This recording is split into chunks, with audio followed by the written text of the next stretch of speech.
Shalom, shalom. Selamat malam buat Indonesia dan selamat pagi buat yang ada di Amerika, karena ada beberapa orang di Zoom ini yang datangnya sama dari saya, dari East Coast, dari Amerika ya. Baik Bapak Ibu, hari ini kita kembali belajar sejarah penebusan. Udah sampai kita di pertemuan yang keenam, yang kita akan pelajari adalah panggilan dan pemisahan Abraham yang dikupas dari natsnya dari Kisah Para Rasul 7 ayat 24. Bapak Ibu, pastikan Anda menyimak acara ini karena dari pelajaran sejarah penebusan banyak sekali ungkapan-ungkapan yang disampaikan kepada banyak orang dan mereka bisa menerima pemahaman yang baru ya. Padahal sebenarnya sih pemahaman ini sudah banyak ya, sudah lama di Alkitab, tetapi melalui sudut pandang sejarah penebusan, kita akan mengerti apa yang dimaksudkan dari beberapa kupasan hari ini. Bapak Ibu, sebelum kita memulai acara kita, saya akan mengundang saudara saya, Pak Romi Tarigan, untuk memimpin kita di dalam doa pembukaan. Dipersilakan untuk Pak Romi Tarigan. Mari kita bersatu di dalam doa.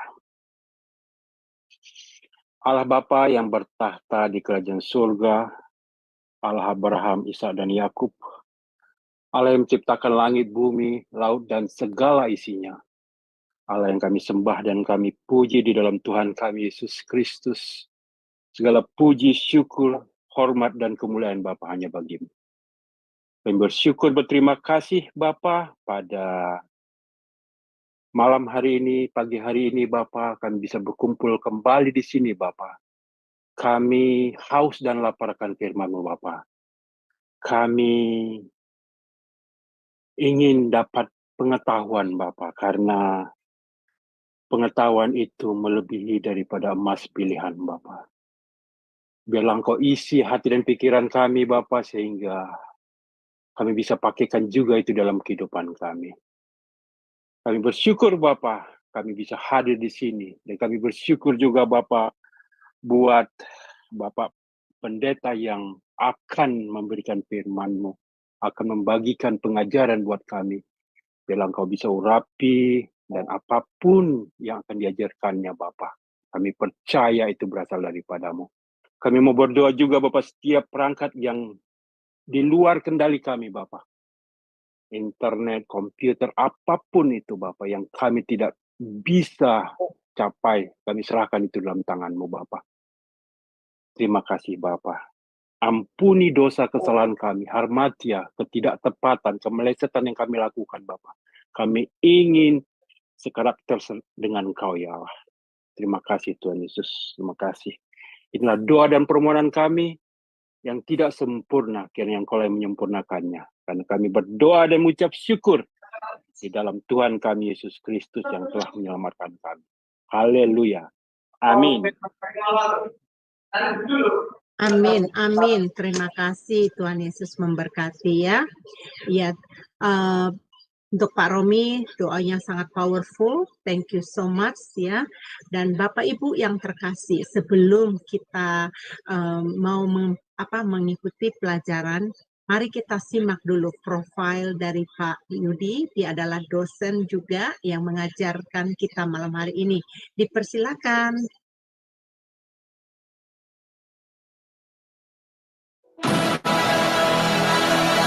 Shalom semua, berjumpa kembali dengan tema Adonai. Dan pada kesempatan kali ini kita akan berkenalan dengan pembicara kita, yakni Bapak Pendeta Yudi M. Lengkong. Dan berikut adalah profil singkat dari beliau. Nama lengkap Pendeta Yudi M. Lengkong, Eskom, MD, MTH, Demin. Beliau lahir di Manado pada tanggal 21 Oktober tahun 1979. Alma Mater, Sarjana Komputer Eskom di Universitas Bina Nusantara, Jakarta pada tahun 2003. Master of Divinity MD di the Presbyterian General Assembly Theological Seminary, Florida, US. Pada tahun 2010, Doctor of Ministry, Demin, di Barrett Theological Seminary, Florida, US pada tahun 2015.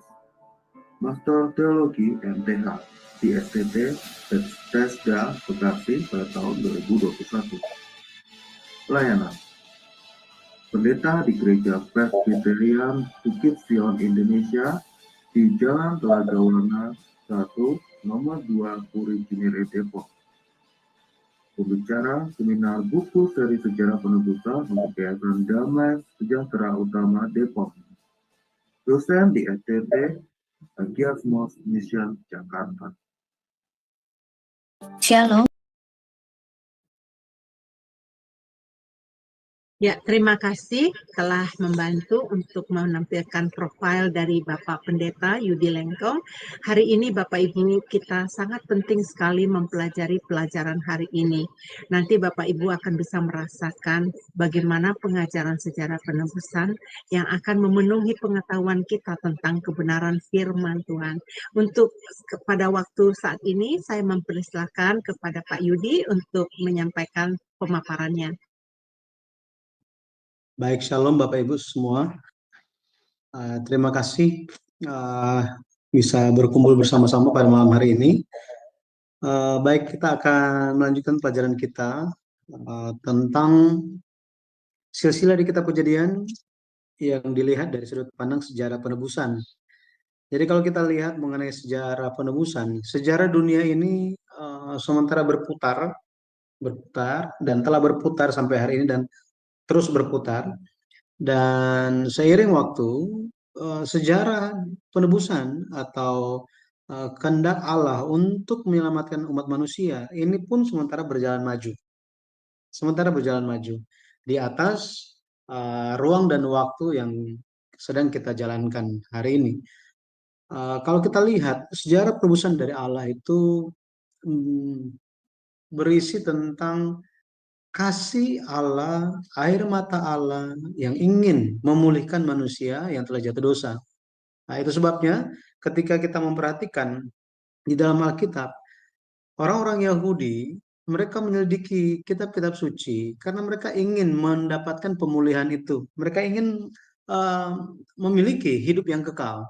Menurut Yohanes 5 ayat 39. Mereka menyelidiki kitab-kitab suci, tapi Yesus bilang apa? Kalian menyelidiki kitab-kitab suci karena lewat mempelajari itu, kalian pikir kalian bisa memperoleh hidup yang kekal. Tetapi kitab-kitab suci bersaksi tentang aku.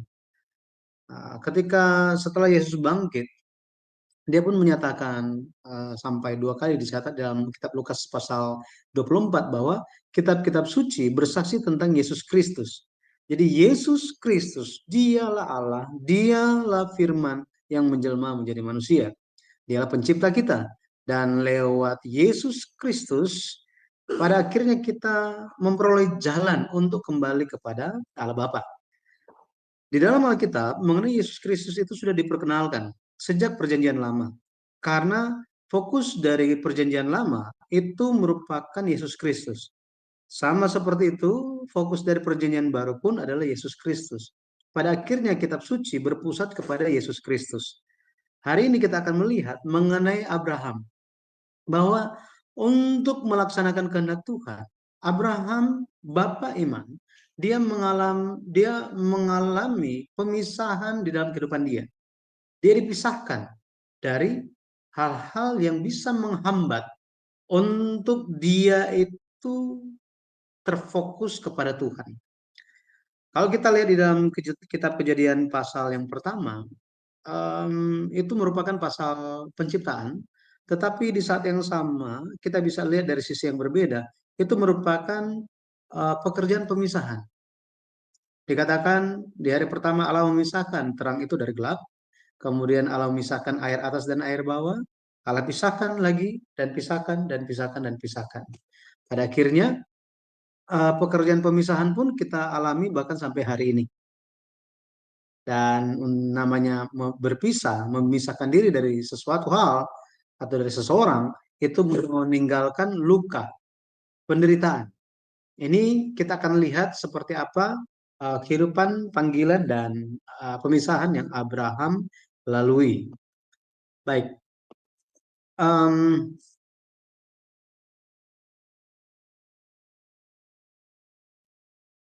Oke. Kita akan lihat mengenai pemisahan Abraham. Kita lihat terlebih dahulu Kejadian, atau kita langsung ke Kisah Para Rasul, maaf. Kisah Para Rasul 7 ayat 2 sampai 3. Ayat 2 sampai 4 saya akan baca. Ayat yang kedua, jawab Stefanus, hai saudara-saudara dan bapak-bapak, dengarkanlah, Allah yang maha mulia telah menampakkan dirinya kepada bapa leluhur kita Abraham ketika ia masih di Mesopotamia, sebelum ia menetap di Haran. Dan berfirman kepadanya, keluarlah dari negerimu dan dari sanak saudaramu, dan pergilah ke negeri yang akan kutunjukkan kepadamu. Ayat yang keempat, maka keluarlah ia dari negeri orang Kasdim, lalu menetap di Haran. Dan setelah ayahnya meninggal, Allah menyuruh dia pindah dari situ ke tanah ini, tempat kamu diam sekarang. Baik. Mengenai Abraham, bagaimana dia dipanggil oleh Tuhan untuk melaksanakan pekerjaannya. Abraham itu mengalami panggilan dari Allah untuk meninggalkan suatu tempat itu 2 kali. Ya, itu 2 kali.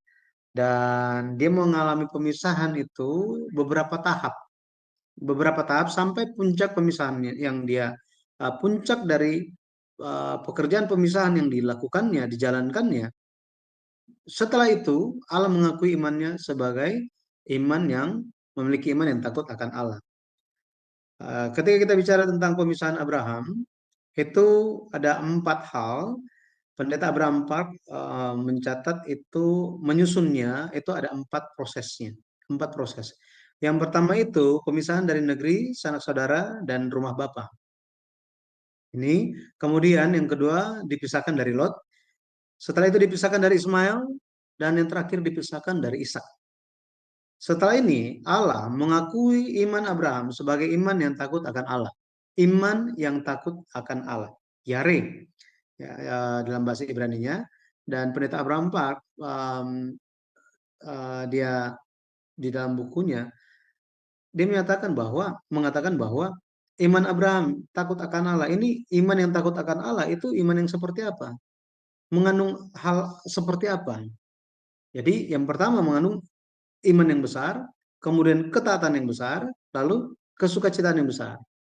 Jadi memiliki iman kepada Allah yang besar, kemudian taat sepenuhnya kepada Allah, dan ada sukacita. Ada sukacita di dalam iman kepada Allah. Nah, saya percaya ini pun menjadi iman yang perlu kita miliki. Iman yang takut akan Allah. Jadi di dalam kita, iman kita harus besar, kita harus taat sepenuhnya, kemudian harus ada sukacita di dalam ketaatan kita. Kadang-kadang kalau ketaatan bisa terpaksa gitu ya, tetapi harus dengan sukacita baru dikatakan takut akan Allah. Baik, kita akan lihat yang pertama pemisahan dari negerinya, dari sanak saudaranya, dan dari rumah bapaknya. Abraham mendapatkan 2 panggilan dari Allah untuk meninggalkan tempat tinggalnya 2 kali, ya, 2 kali. Yang pertama itu di Ur Kasdim, ini dicatat di Kisah 7 ayat 2 sampai 3. Kemudian panggilan yang kedua itu di Haran. Di Haran. Kejadian 12 ayat yang pertama. Kita akan lihat mengenai perbedaan-perbedaannya. Mengenai hal ini, banyak orang yang hanya tahu Abraham hanya dipanggil 1 kali saja. Ya, 1 kali saja. Jadi ini adalah Ur Kasdim, ya, Ur Kasdim di Babel. Dia dipanggil, dan dalam panggilan pertama Abraham pergi ke Haran. Sebenarnya bukan Haran menjadi tujuan Allah. Tujuan Allah itu adalah Kanaan. Tetapi Abraham dalam panggilan yang pertama, dia itu keluar dari Ur Kasdim, dia pergi ke Haran. Di Kisah 7 ayat 2 sampai 3 yang telah kita baca tadi, perintahnya adalah pergilah dari negerimu dan dari sanak saudaramu. Dari negerimu dan dari sanak saudaramu. Dan kalau kita lihat di kitab Kejadian 11 ayat 31, Kejadian 11 ayat 31 mencatat bahwa yang keluar dari Ur Kasdim itu adalah Tera, Abram, Lot, dan Sarai. Lot dan Sarai. Nah, panggilan pertama di Ur Kasdim, kalau kita lihat, isi dari panggilan yang pertama ini adalah, pergilah, keluarlah dari negerimu, sanak saudaramu, dan pergilah ke negeri yang akan kutunjukkan kepadamu. Nah, lanjutan dari bagian Alkitab ini, ayat Alkitab ini, itu ada di Kisah Para Rasul sebenarnya. Ada Kisah Para Rasul. Bentar ya.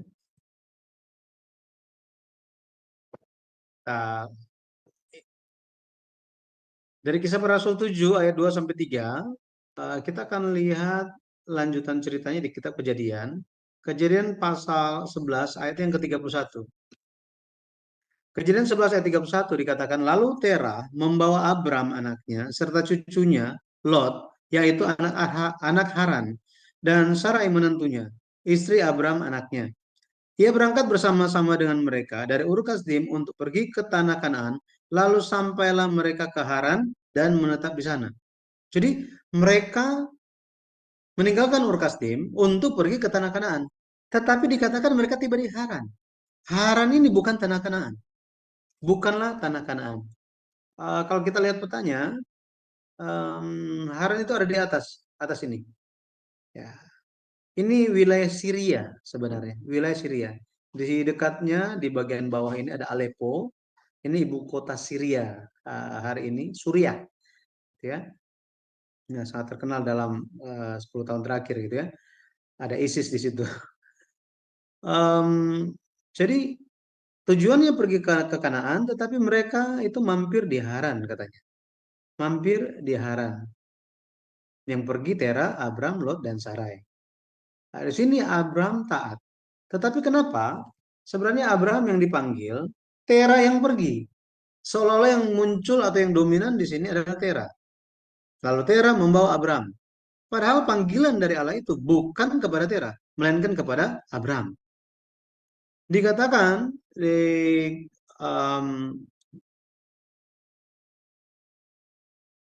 Kisah Para Rasul, di Kisah Para Rasul 7, ayatnya yang kedua dikatakan, Allah yang Maha Mulia telah menampakkan dirinya kepada bapa leluhur kita Abraham.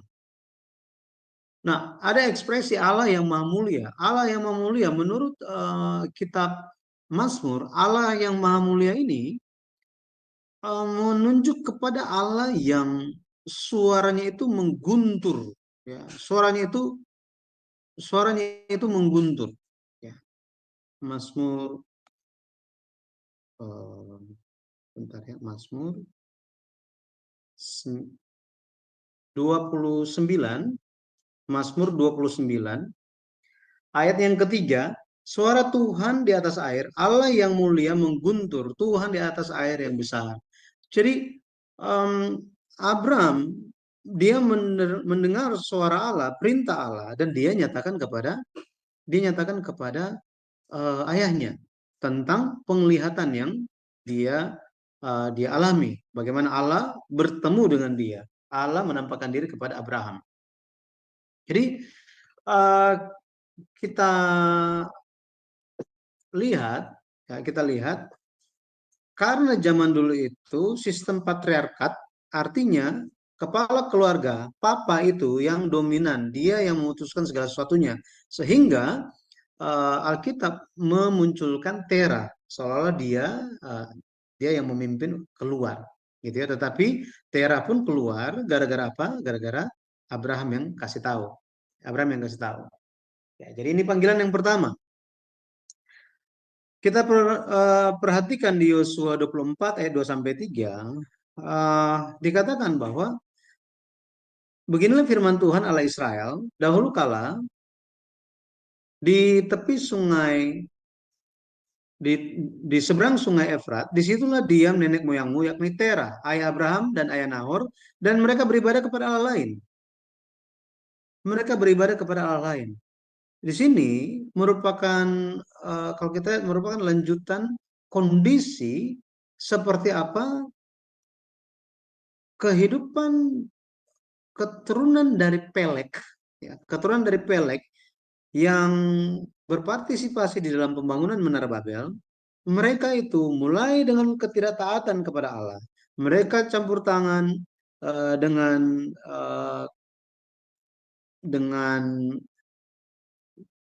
penguasa waktu itu adalah Nimrod yang membangun Babel.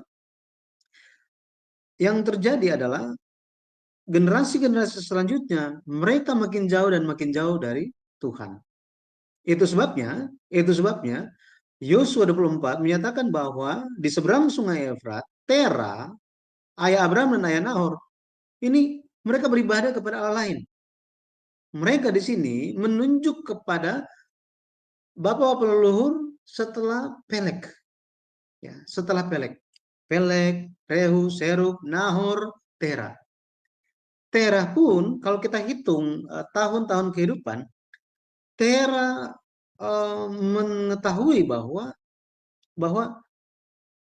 bapak-bapak leluhur iman itu mereka masih hidup panjang umur, tetapi Pelek mulai mati, Nahor mati, Serug mati, Rehu mati. Dia mengalami ketakutan mengenai hal itu sehingga ketika Abraham memberitahukan mengenai Allah yang menampakkan diri, pesan dari Allah yang Maha Mulia itu, Terah langsung ambil keputusan bahwa Abraham dan Lot serta Terah, Abraham, Lot serta mantu dia yaitu Sarai untuk pergi. Gitu. Nah, jadi kita bisa lihat mereka beribadah kepada Allah lain. Jadi meninggalkan Ur Kasdim ini menunjuk kepada meninggalkan tempat penyembahan berhala. Meninggalkan tempat penyembahan berhala. Di Ur Kasdim, di sana terkenal dengan menyembah dewa bulan dan banyak dewa yang lain. Ya. Yang panggilan kedua itu dari Haran. Dari Haran. Di Kisah 7 ayat 4 diulangi lagi di situ bahwa perintah Allah kepada Abraham adalah dia harus pergi keluar meninggalkan negeri sanak saudara dan rumah bapaknya. Pada waktu itu kalau kita lihat yang pergi sesuai dengan catatan Kejadian 12 ayat 5, Abraham, Sarai, dan Lot.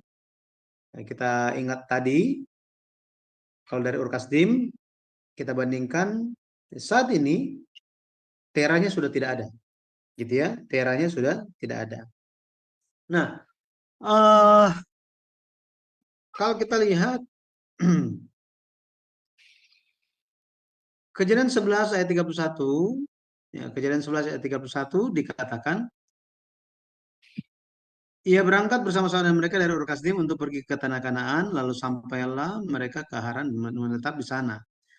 Kejadian 7 ayat 4, ini kalau kita lihat di bagian B, dikatakan setelah ayahnya meninggal. Jadi setelah ayahnya meninggal, ayah dari siapa? Ayah dari Abraham, yaitu Terah.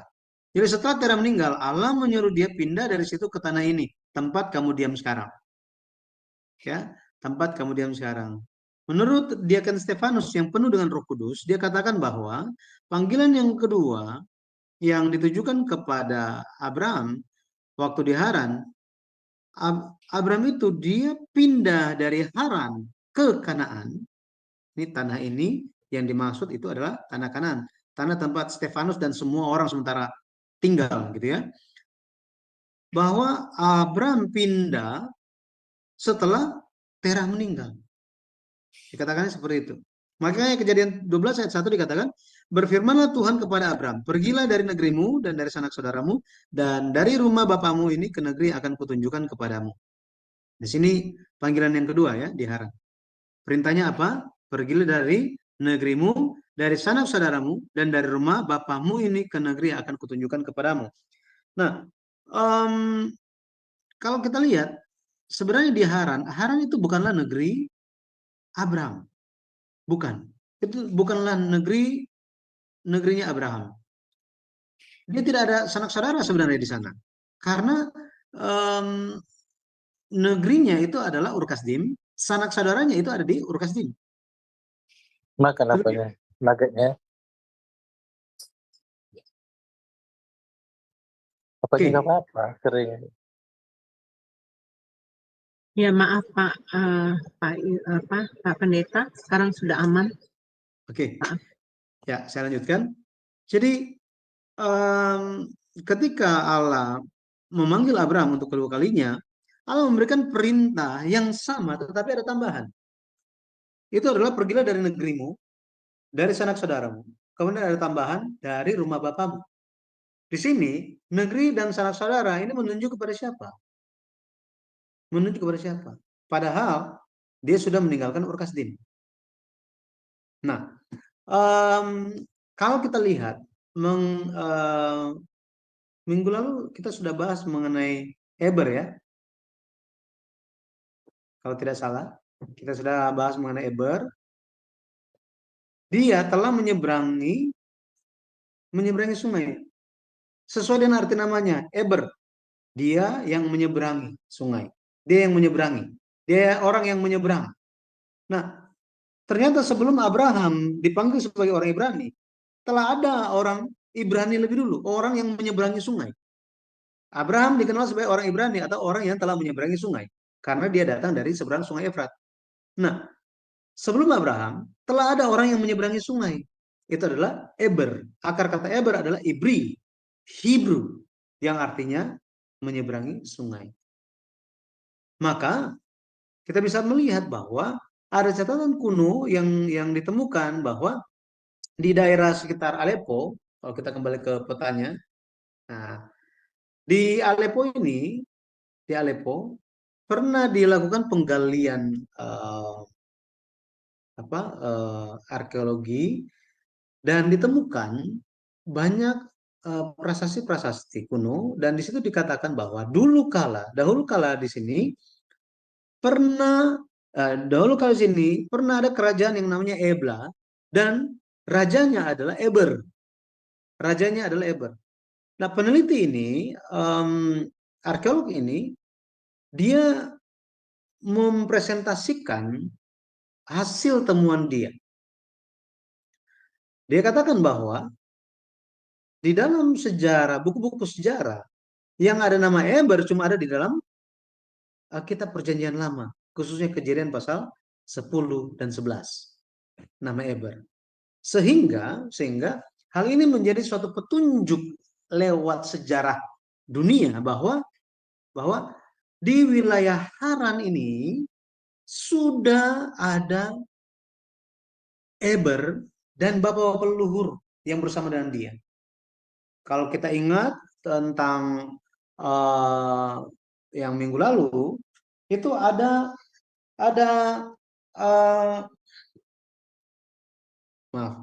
di situ ada perbandingan. Kita bisa melihat bersama-sama bahwa bapak leluhur iman, Nuh, Sem, Arpaksad, Sela, Eber, mereka masih hidup panjang umur. Mereka masih hidup panjang umur. Sepertinya Eber telah membawa Nuh, Sem, Arpaksad, Sela untuk meninggalkan lokasi pembangunan Menara Babel dan menetap di Haran. Itu sebabnya ketika Allah datang kepada Abraham dan memberikan perintah untuk dia keluar pergi dari Haran ke Kanaan, Allah berfirman bahwa pergilah dari negerimu dan dari sanak saudaramu. Kenapa? Emang bukannya Tuhan nggak tahu bahwa di sana itu, kalau misalnya di sana memang tidak ada sanak saudara, tidak ada siapapun di Haran yang Abraham kenal, maka Allah tidak akan memerintahkan kepada dia bahwa tinggalkanlah negerimu dan sanak saudaramu. Tuhan hanya akan bilang apa? Pergilah, jangan dari sini, bukan ini, pergi ke Kanaan. Selesai perintahnya. Tetapi Allah dengan spesifik menyebutkan Pergilah dari negerimu, bukan negeri orang lain, negerimu katanya. Ya, negerimu. Pergilah dari negerimu dan dari sanak saudaramu. Artinya ada saudara dia di sana dan saudara dia yang memiliki negeri itu. Di sini kita bisa tahu bahwa di Haranlah Abraham bertemu dengan bapak-bapak leluhur iman. Ya, meskipun misalnya dia tidak bertemu langsung dengan Abraham, dengan Nuh, misalnya Abraham tidak bertemu langsung dengan Nuh, di sana masih ada siapa? Ada Sem, ada Eber, ya, ada Sela, ada Arpaksad, masih hidup di sana. Jadi kita bisa lihat bahwa panggilan kedua itu di Haran, ada tambahan lagi, pergilah dari rumah bapamu, katanya. Pergilah dari rumah bapamu. Nah, tentang hal ini, kalau kita lihat ada kontroversi mengenai kematian Tera. Banyak orang sebenarnya tidak memperhatikan hal ini, tetapi pendeta Abraham Pak memperhatikannya. Banyak yang melewatkan hal ini. Kisah 7 ayat 4 dikatakan bahwa Abraham tinggal atau pindah dari Haran ke Kanaan itu setelah Terah meninggal. Tapi kalau kita baca di Kejadian 12 ayat 4, Kejadian 12 ayat 4 dikatakan bahwa Abraham itu berumur 75 tahun ketika pindah dari Haran ke Kanaan. Itu Kejadian 12 ayat yang keempat. Kemudian kalau kita lihat Tera pada waktu Abraham berumur 75 tahun, Tera papanya itu umurnya 145 tahun. Karena Tera umur 70 tahun waktu Abraham lahir. Kejadian 11 ayat 26. Mengerti ya? Jadi ketika karena Tera umur 70 tahun waktu Abraham lahir, maka ketika Abraham berumur 75 tahun, Tera berumur 145 tahun. Kejadian 12 ayat 32 mencatat bahwa Kejadian coba kita lihat. Kejadian 11 ayat yang terakhir, ayat yang ke-32 dikatakan bahwa umur Tera ada 205 tahun lalu ia mati di Haran. Artinya apa? Artinya Tera menurut catatan, menurut petunjuk di Kejadian 12 ayat 4, Kejadian 11 ayat 26, kemudian Kejadian 11 ayat yang ke-32, lewat 3 ayat ini kita bisa lihat bahwa Tera masih hidup waktu Abraham pindah dari Haran ke Kanaan. Menurut petunjuk di Perjanjian Lama.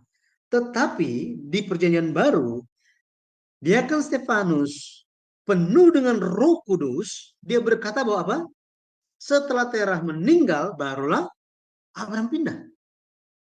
Yang mana yang benar? Betul ya? Yang mana yang benar? Ini yang menjadi kontroversi. Nah, semoga bisa dipahami bahwa ada kontroversi ini. Betul ya? Kita lihat Kisah Para Rasul. Kisah Para Rasul. Kisah Para Rasul 7. Ayatnya yang keempat. Maka keluarlah ia dari negeri orang Kasdim, lalu menetap di Haran. Dan setelah ayahnya meninggal, Allah menyuruh dia pindah dari situ ke tanah ini, tempat kamu diam sekarang. Setelah ayahnya meninggal. Jadi, yang mana yang benar? Sudah meninggal atau belum? Menurut catatan sejarah, Tera masih hidup.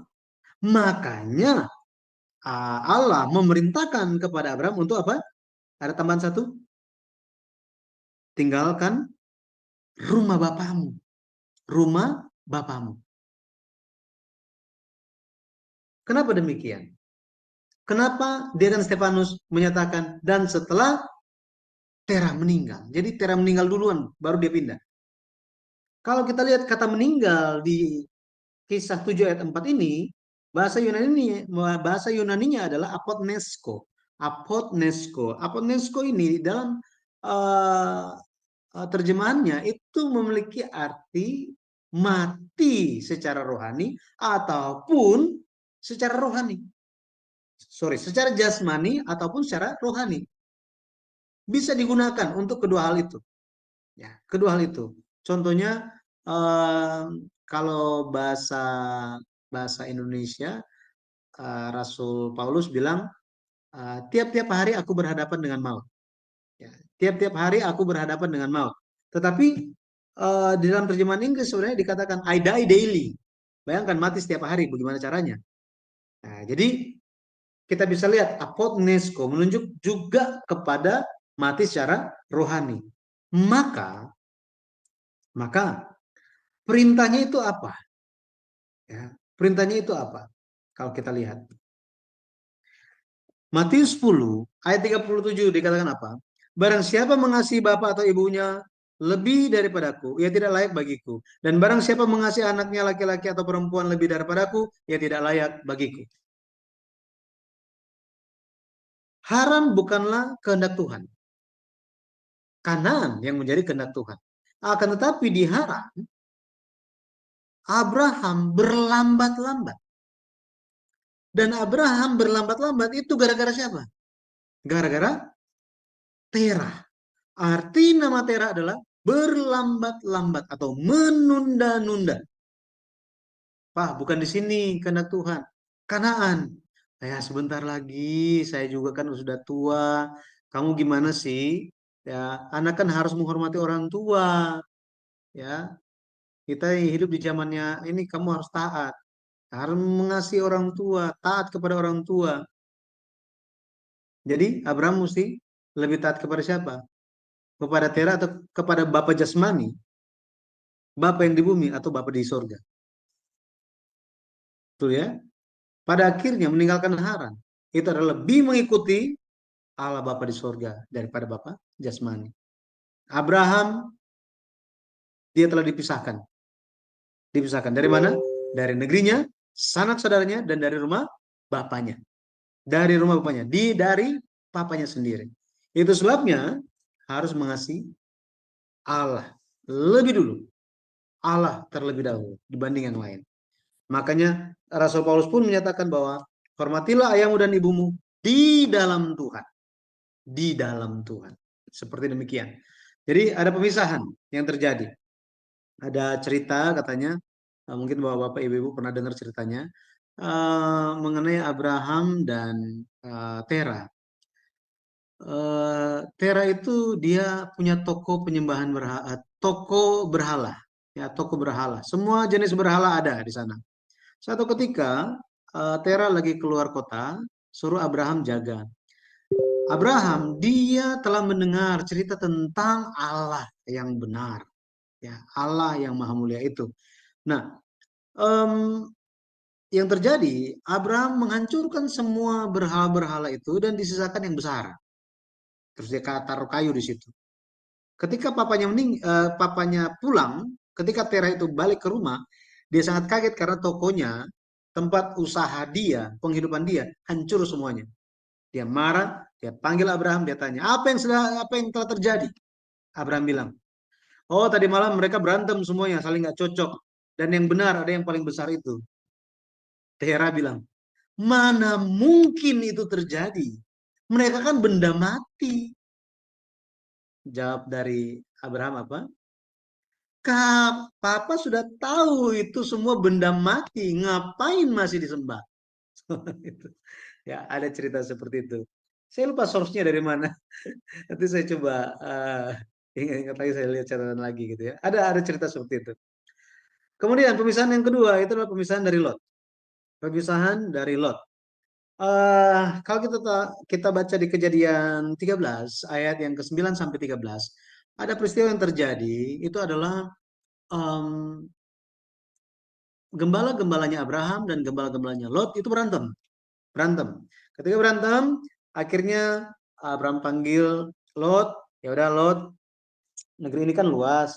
Kalau kamu ke kanan, saya ke kiri, kamu ke kiri, saya ke kanan. Nah, waktu itu Lot seharusnya dia kan ponakannya Abraham. Harusnya dibilang apa? Ya, masa saya? Om duluan dong yang pilih, om yang gimana? Ya saya baru pilih yang lain. Atau ya saya tegur gembala saya. Saya tegur mereka semua supaya mereka itu pokoknya mengerti bahwa apa? mereka juga bisa kerja, bisa ada semuanya. Itu gara-gara bersama-sama dengan ya Om Abraham. Gitu. Nanti saya tegur mereka semua. Yang penting kita tetap sama-sama. Bisa saja seperti itu kan? Akan tetapi di saat ini Alkitab menampakkan sifat asli dari Lot. Ketika Abraham bilang demikian, kalau kamu ke kiri, saya ke kanan, kamu ke kanan, saya ke kiri, dia melihat, wah, lembah Yordan itu subur, seperti taman Tuhan, seperti tanah Mesir, sangat indah. Karena Lot emang Lot pernah lihat taman Tuhan? Taman Eden nggak pernah kan? Nggak pernah, tetapi dia dengar cerita semuanya. Tentang cerita, kok ceritanya bisa sampai ke sini? Karena Adam masih hidup semasa dengan Lamek, papanya Nuh. Dan Nuh ini masih terus hidup panjang umur, mewariskan iman. Bahkan hidup semasa dengan Abraham selama 58 tahun. Sem itu hidup lebih lama daripada Abraham. Nah, kalau kita lihat, taman Tuhan itu digambarkan hal yang sangat-sangat indah. Kemudian dibilang seperti tanah Mesir, sangat indah. Kenapa? Karena kalau kita baca di Kejadian pasal 12, ketika kelaparan terjadi, Abraham tanpa konsultasi kepada Allah pergi ke Mesir. Lot pergi ke sana lihat, wah luar biasa. Sejak waktu itu matanya Lot itu berbeda. Menurut dia apa? Wah, ini selembah Yordan ini seperti tanah Mesir, sangat-sangat indah. Maka Lot itu menggambarkan keserakahan akan dunia. Allah memisahkan Abraham dari Lot. Menunjukkan apa? Allah memisahkan Abraham dari keserakahan dunia. Keserakahan dunia. Nah, pemisahan-pemisahan ini pun ya, ini bagi kita, betul ya? Karena firman Tuhan bukan dulu, tetapi sekarang dan selama-lamanya. Tetap sama, kita harus dipisahkan dari keserakahan dunia. Sama seperti tadi kita harus dipisahkan dari penyembahan berhala, dari lebih mengasihi, mengutamakan kehendak Allah Bapa. Kemudian pemisahan yang ketiga itu dari Ismail. Kejadian 21 ayat yang ke-12, kemudian Galatia 4 ayat 22 sampai 23. Nah, Kejadian pasal 21 kalau kita baca, di situ dikisahkan tentang Ishak ketika dia cerai susu. Bagi orang Ibrani, cerai susu atau pisah susu itu sekitar umur 3 tahun. Dan istilah Alkitab LAI itu adalah disapih. Pakai H ya, disapih. Nah, di sini ketika biasanya di tradisi ini dilakukan ketika anak berumur 3 tahun. Pada waktu itu biasanya mereka melakukan pesta besar. Ya, pesta yang besar. Nah, tetapi yang terjadi adalah ketika Sarah itu cari Ishak, dia lihat Ishak sementara bermain katanya. Ismail sementara bermain dengan Ishak. Kita lihat Kejadian 21. Kejadian pasal 21. Ini kalau hanya baca terjemahan Indonesia saja, saya juga hanya lihat begitu saja dan lewat gitu ya. Ayatnya yang ke-9 dikatakan, pada waktu itu Sarah melihat bahwa anak yang dilahirkan Hagar, perempuan Mesir itu, bagi Abraham, sedang main dengan Ishak anaknya sendiri. Kata main di sini, itu bahasa Ibraninya berarti mengolok-olok, mempermainkan. Ini. Ya, mengolok-olok atau mempermainkan. Itu sebabnya Kitab Galatia menggambarkannya sebagai peristiwa menganiaya. Menganiaya. Ya. Coba kita lihat Galatia 4 ayatnya yang ke-29. Ayat 29 dikatakan apa? Tetapi seperti dahulu, dia di sini adalah Ismail, yang diperanakan menurut daging, menganiaya yang diperanakan menurut roh, demikian juga sekarang ini. Ya, yang diperanakan menurut roh, Ini menurut janji itu menunjuk kepada Ishak. Jadi dianiaya. Ishak itu dianiaya. Kalau kita lihat beda mereka itu ada, ya, beda mereka itu ada 14 tahun. Jadi ketika Ishak lahir, umur dari Ismail itu adalah 14 tahun.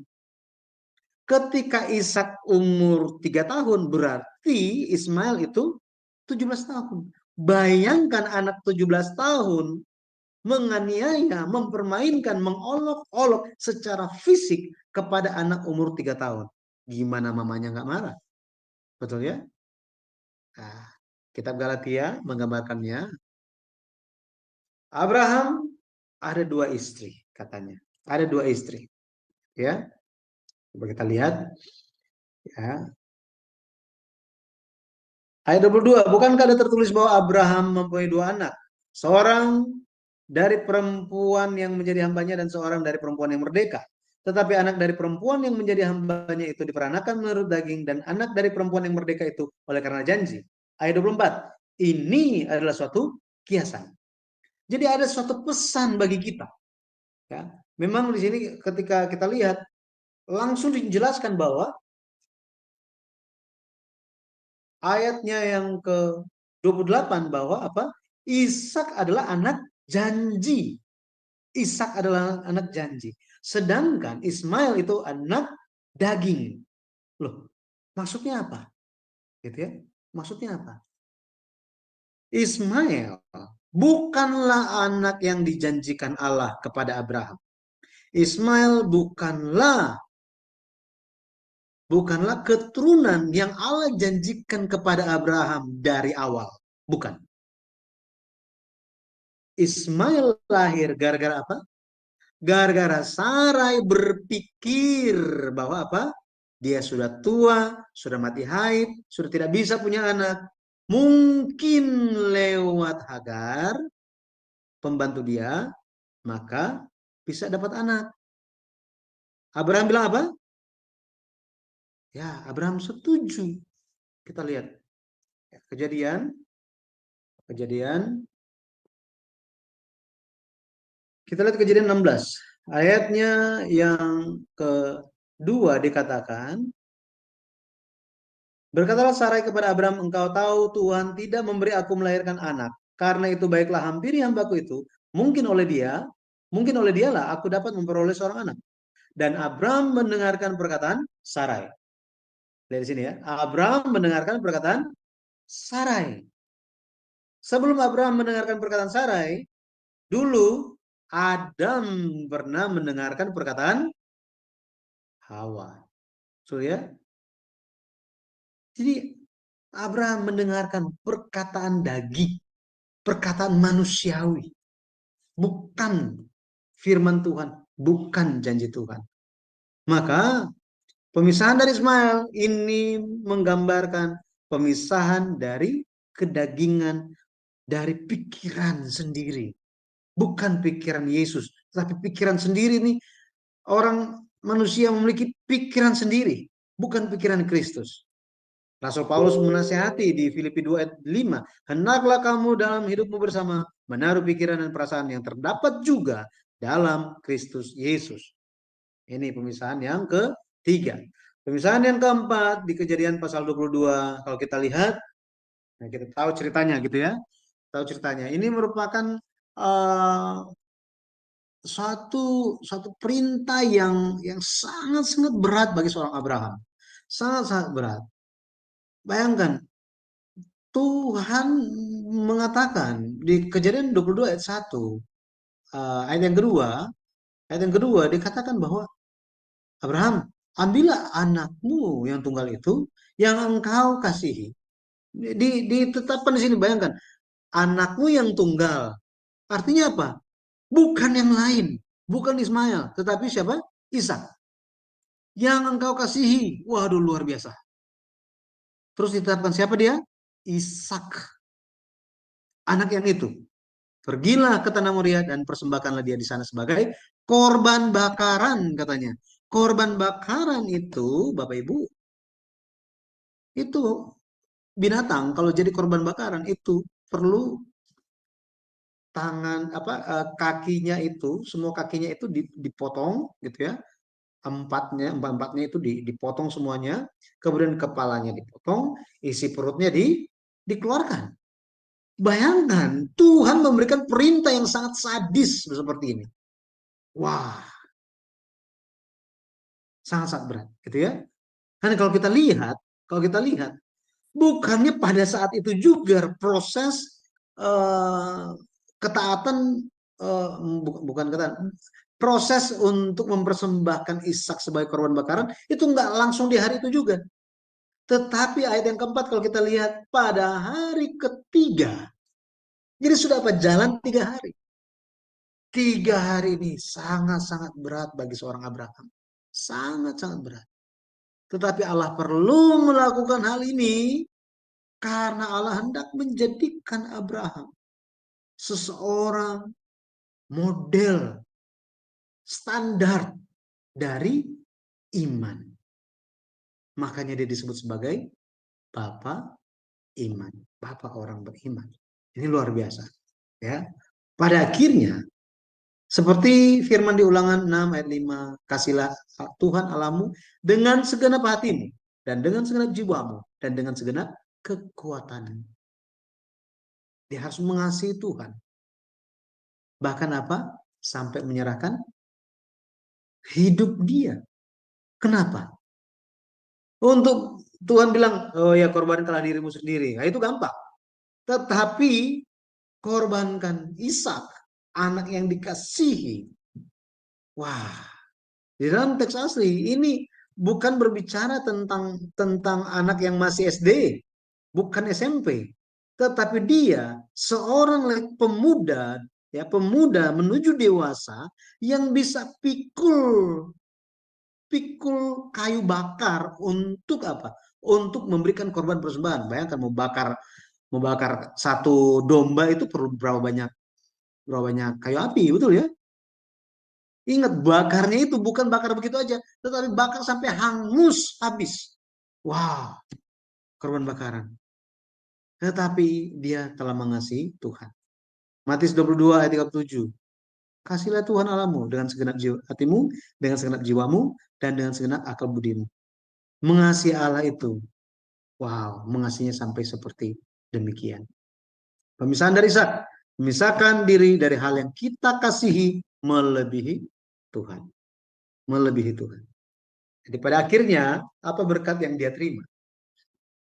Yang pertama, dia menerima pengakuan atas imannya.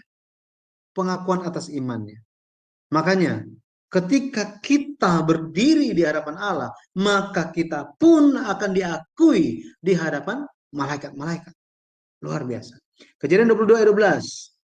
Lalu ia berfirman, jangan bunuh anak itu dan jangan kau apa-apakan dia, sebab telah kuketahui sekarang bahwa engkau takut akan Allah dan engkau tidak segan-segan untuk menyerahkan anakmu yang tunggal kepadaku. Allah mengakui imannya sebagai iman yang takut akan Allah. Dia ada iman yang besar, dia ada ketaatan yang besar, dia ada sukacita yang besar. Yang kedua, dia menerima berkat yang luar biasa di sini. Ini diekspresikan di Kejadian 22 ayat 17. Maka aku akan memberkati engkau berlimpah-limpah. Ini luar biasa. Berlimpah-limpah. Dan membuat keturunanmu sangat banyak seperti bintang di langit dan seperti pasir di tepi laut, dan keturunanmu itu akan menduduki kota-kota musuhnya. Wow. Menjadi pemenang. Bukan cuma berkat berlimpah saja, tetapi nggak ada lawan. Orang timur bilang, saya nggak ada lawan. Gitu ya.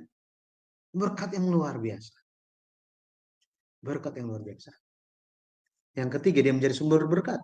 Ayat 18.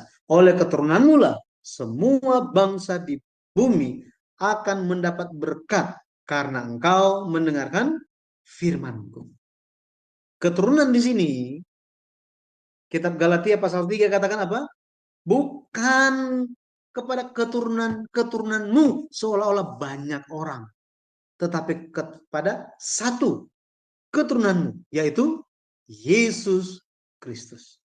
Pada akhirnya semua bangsa di bumi ini, termasuk Indonesia, termasuk orang Medan, orang Batak, orang Manado, orang Papua, orang Jawa, orang Sumatera, Kalimantan, dimanapun, semua bangsa dapat berkat lewat siapa? Lewat Yesus Kristus. Dikatakan, oleh keterangan mula, semua bangsa di bumi akan mendapat berkat. Berkat itu, dia menjadi sumber berkat. Lewat Abraham, datanglah Yesus Kristus. Sumber berkat yang sejati. Bagaimana? Apa alasan dia menerima semua berkat ini? Karena mendengarkan firman. Saya percaya kita semua yang hadir hari ini, yang rindu untuk mencari tahu akan firman Tuhan, akan kebenaran, kita pun diberkati gara-gara mendengarkan firman Tuhan. Haleluya. Yang terakhir, jadi Kisah 12 ayat 2-3, aku akan membuat engkau menjadi bangsa yang besar dan memberkati engkau serta membuat namamu masyhur dan engkau akan menjadi berkat. Aku akan memberkati orang-orang yang memberkati engkau dan mengutuk orang-orang yang mengutuk engkau. Dan olehmu semua kaum di muka bumi akan mendapat berkat. Jadi Tuhan tegaskan lagi, semua kaum akan dapat berkat lewat kamu, katanya. Ya, pada akhirnya jalan pemisahan kudus itu bagi kita hari ini, kita harus keluar dari Babel, katanya. Ya, Wahyu 18 ayat 4, hidup dikuduskan terpisah dari dunia, menjaga kekudusan, menolak ajaran liberal yang berdasarkan teori sekuler yang menyimpang dari firman. Ini semua harus kita lalui. Karena pemisahan, pengudusan, itu artinya apa? Dipisahkan, dikeluarkan yang bukan kehendak Tuhan. Yang bukan kehendak Tuhan. Ketika kita mengalami pemisahan itu, tidak terluput, kita juga mengalami penderitaan. Tapi meskipun di tengah-tengah penderitaan, kita perlu ingat dan percaya bahwa apa? Allah beserta kita. Allah beserta kita. Immanuel. Hari ini kiranya kita menerima berkat yang luar biasa dari Allah Bapa kita. Haleluya. Amin. Terima kasih. Saya kembalikan kepada host. Ya, terima kasih banyak Pak Pendeta Yudi. Wah, ini pelajaran yang sangat luar biasa. Bapak Ibu melihat bagaimana pengajaran sejarah penembusan yang sistematis ya. Jadi kita terperinci bagaimana pemisahan Bapak Abraham kita dari beberapa hal yang tadi telah dijabarkan. Tapi sebelum ruang tanya jawab, nanti diberikan kesempatan kepada Bapak Ibu untuk bertanya langsung kepada Pak narasumber kita. Saya akan meminta bantuan kepada Sis Aling untuk membacakan tentang promosi channel kami ya. Baik. Sebentar ya. Oke. Kenapa sudah lompat lagi? Sebentar ya saya. Ya, mulai dari sini Sis. Ya, baik Bu Heni, terima kasih. Bapak Ibu yang terkasih, pada hari Minggu tanggal 23 Juli 2023 di jam 19.00 waktu Indonesia Barat akan ada ibadah online di Sema Adonai dengan Pendeta Daniel sebagai narasumbernya dengan judulnya adalah Iman yang Besar di Mata Tuhan. Selanjutnya, pada hari Selasa 25 Juli 2023 di jam 21.00 waktu Indonesia Barat, Sema Adonai akan mengadakan kelas pengajaran Freedom in God dengan tema materi musafir yang dibawakan oleh narasumbernya yaitu Pendeta Dr. Jos Sudarman dengan moderatornya adalah Ibu Heni. Selanjutnya, dan pada hari Kamis tanggal 27 Juli 2023, Sema Adonai juga akan mengadakan kelas yang menjadi narasumbernya adalah Pastor Thomas Gunawan dengan judul materi Man of God. Dan yang menjadi hostnya adalah Bro Codex FH. Selanjutnya adalah acara yang direlay ke channel-channel YouTube berikut ini, yaitu channel Sema Adonai, channel Omihen, channel Epaphroditus Bakti Satoto, channel Abi Ismail, channel Ferdinand Wardana, channel Batu Karang, channel Kodek Eva, channel Nebu Ali, channel Antara, channel Ganet Sidan, dan channel King Alexanders. Baik, kepada Bapak Ibu yang terkasih di dalam Kristus, harap mensubscribe channel-channel kami, like dan men-share-nya agar pelayanan kami semakin lebih maju lagi ke depannya. Terima kasih Bapak Ibu yang terkasih di dalam Kristus.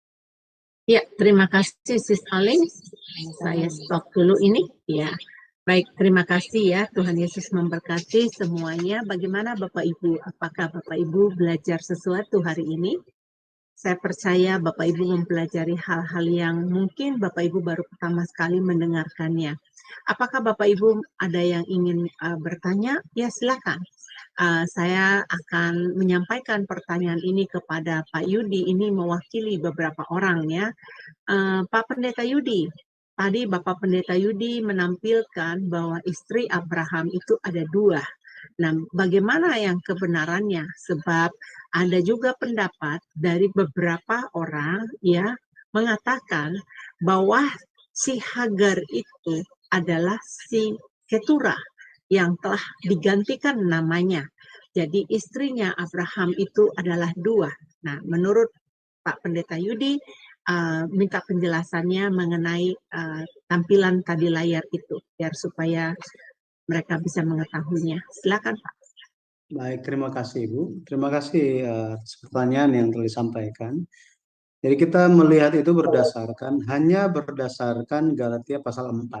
Tadi saya sampaikan ya, Galatia pasal 4. Untuk sebagai penjelasan bahwa Ismail itu menunjukkan, pemisahan dari Ismail menunjukkan atau memiliki makna, dilihat dari sudut pandang sejarah penulisan, makna pemisahan itu adalah memisahkan dari pikiran daging, pikiran manusiawi, manusia sendiri, gitu ya. Kita sementara bahas topik itu, sehingga kitab Galatia hanya membandingkan Sarah dan Hagar, ya, Sarah dan Hagar. Rasul Paulus menyebutkan dua, ya, istrinya, ada dua, katanya ya, ada dua. Sebenarnya nggak secara langsung bilangnya istri, gitu ya. Mungkin yang saya sampaikan itu sedikit membingungkan, maaf ya. Kalau kita lihat di Galatia pasalnya yang keempat, jadi ekspresinya dikatakan Abraham ada dua anak, seorang dari perempuan yang menjadi hamba, yang seorang lagi dari perempuan yang merdeka, gitu ya. Jadi bicara tentang dua perempuan ini, mereka adalah istrinya Abraham. Ya, menurut apa? Saya share dulu ya ayat-ayatnya supaya kita bisa lihat bersama-sama. Silakan. Baik. Oke. Jadi Galatia 4 ayatnya yang ke-22 dikatakan, bukankah ada tertulis bahwa Abraham mempunyai dua anak, seorang dari perempuan yang menjadi hambanya dan seorang dari perempuan yang merdeka, gitu ya. Tetapi kalau kita lihat di kitab Kejadian pasal 16 ayatnya yang pertama dikatakan, adapun Sarai istri Abraham itu. Ayat yang ketiga dikatakan apa? Sarai istri Abraham itu mengambil Hagar hambanya orang Mesir itu, yakni ketika Abraham telah 10 tahun tinggal di tanah Kanaan, lalu memberikannya kepada Abraham suaminya untuk menjadi istrinya. Jadi mau sebutan itu gundik kah, selir, istri, tetap memiliki saya nggak bilang makna yang sama, tetapi tujuan adalah untuk mendapatkan keturunan. Gitu. Mendapatkan keturunan. Setelah ini, kalau kita lihat Hagar sudah dipisahkan juga kan, sudah tidak bersama-sama. Kemudian Sarah juga mati. Setelah itu, setelah Ishak Ya, kalau kita lihat Ishak juga dia menikah.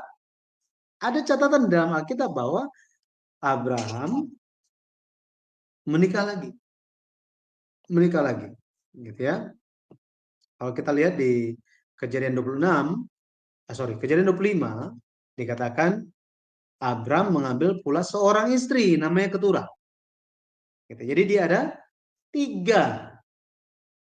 Berdasarkan apa yang kita baca, ada 3 istri. Jadi bukannya ganti nama, gitu ya. Seperti itu, Ibu. Oke, baik. Terima kasih. Jadi tetap ya di dalam kitab Kejadian itu sudah sangat jelas ya, itu Bapak Pendeta ya, bahwa Abraham itu punya istri 3 ya. Dari Sarah punya anak 1, dari Hagar punya anak 1, dan dari Keturah punya anak 6. Ya, baik. Bapak Ibu, dipersilakan ya Bapak Ibu untuk bertanya-tanya apa yang Anda ingin tanyakan. Nah, ada lagi pertanyaan yang pernah terbesit ini Pak Pendeta mengenai Abraham. Menurut saya tidak ada yang mengetahui umur berapa exactly umur Abraham itu keluar dari Ur Kasdim, ya. Dan kemudian dia pergi ke Haran. Nah, di Haran dia tinggal beberapa saat di sana. Nah, ini saya juga lupa ini ada berapa tahun apa enggak, tapi umurnya sudah jelas 75 tahun ya dia keluar ya. Nah, ada beberapa pendapat yang mengatakan bahwa waktu Abraham keluar dari Ur Kasdim, dia sudah kaya raya katanya gitu. Nah, bagaimana menurut dari sudut pandang sejarah penebusan Pak Pendeta Yudi? Ya, kalau kita lihat Alkitab, tidak disebutkan bahwa Abraham itu seperti yang Ibu katakan, dia keluar dari tanah Ur Kasdim itu umur berapa, tidak dituliskan. Tetapi kita tahu itu adalah sebelum umur 75 tahun. Gitu ya. Kenapa? Karena pas umur 75 tahun dia dari Haran ke Kanaan. Sesuai dengan ayat yang tadi, Kejadian 12 ayatnya yang keempat. Dan ayat yang kelima kalau kita lihat, ayat yang kelima, kita tampilkan saja ayatnya ya. Kejadian 12, mungkin lebih ya.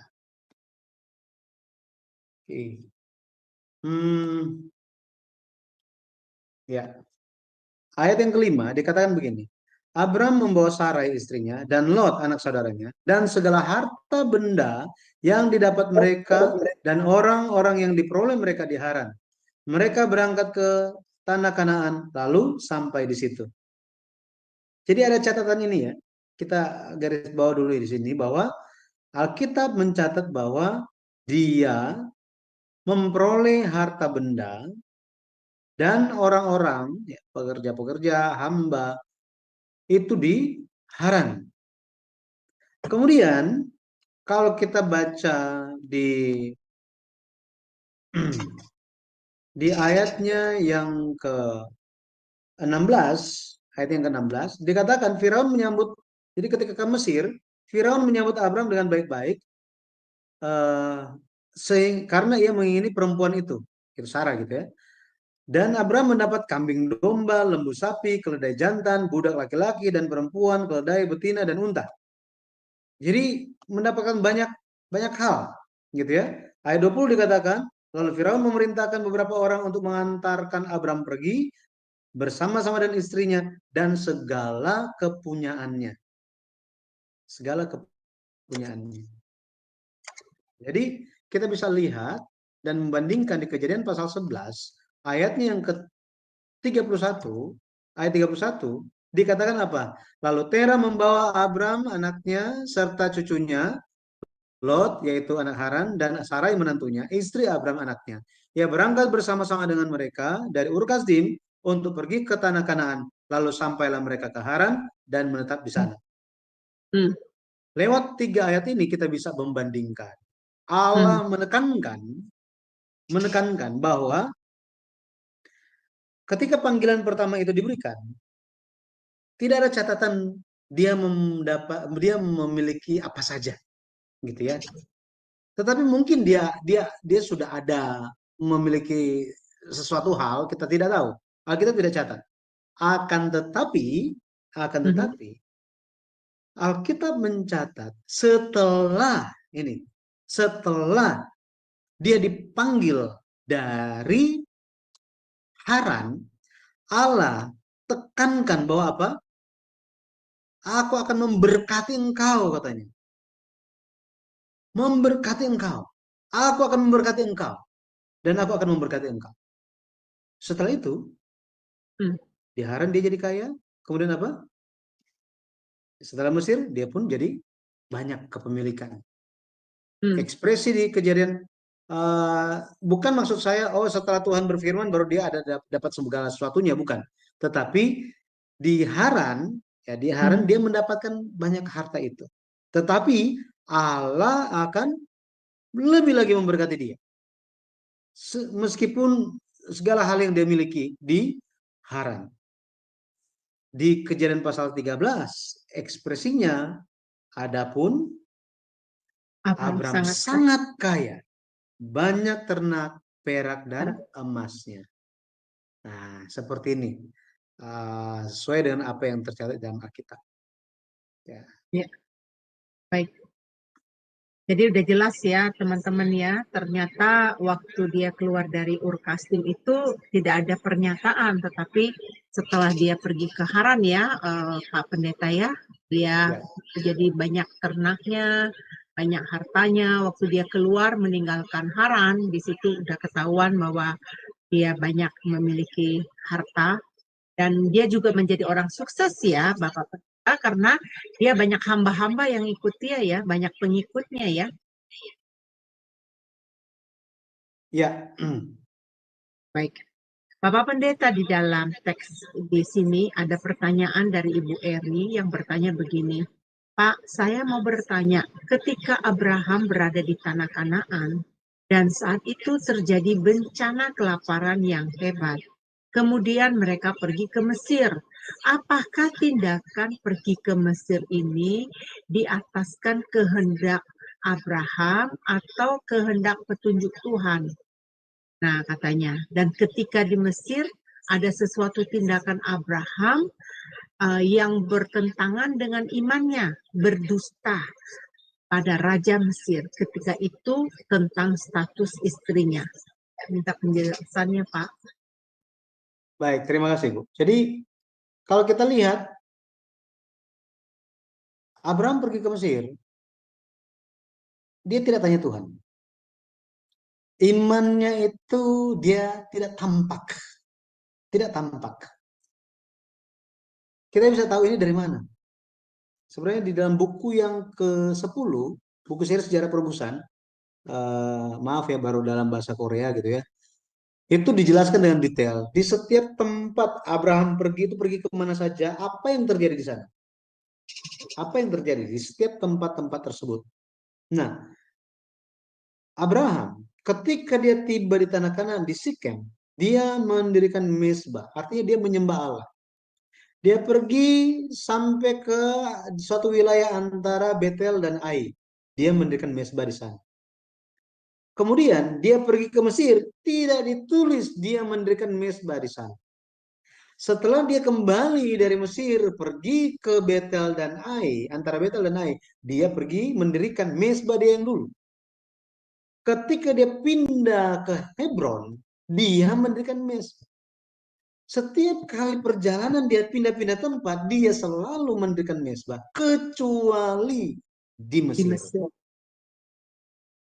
Jadi kita bisa tahu, kalau misalnya biasa beribadah, tiba-tiba nggak beribadah, ada sesuatu yang terjadi, terefek gitu ya. Lebih lagi, perbuatan Abraham, Tuhan tidak tutup-tutup.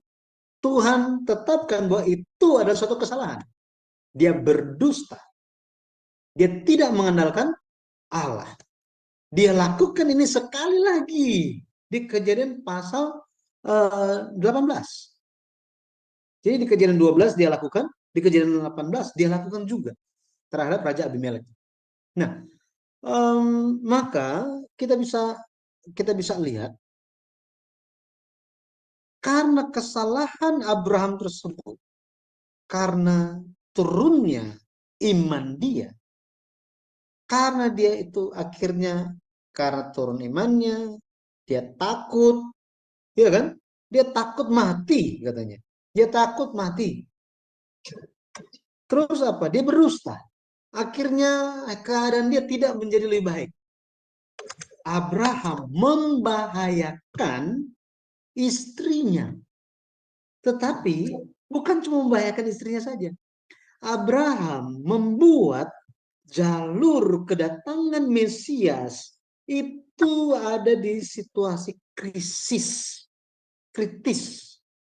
Kenapa? Bayangkan kalau Tuhan tidak intervensi. Jika Tuhan tidak intervensi, Sarah pada akhirnya tidak suci lagi, betul ya? Tidak suci lagi, sudah dinodai oleh orang Mesir. Bagaimana Tuhan bisa bekerja sesuai dengan apa yang dia janjikan? Abraham, Allah nyatakan dia salah. Dia salah. Ya, tidak ditulis di situ gitu ya. Tetapi krisis itu merupakan hukuman bagi dia. Wah, hal ini ditekankan lagi. Di mana?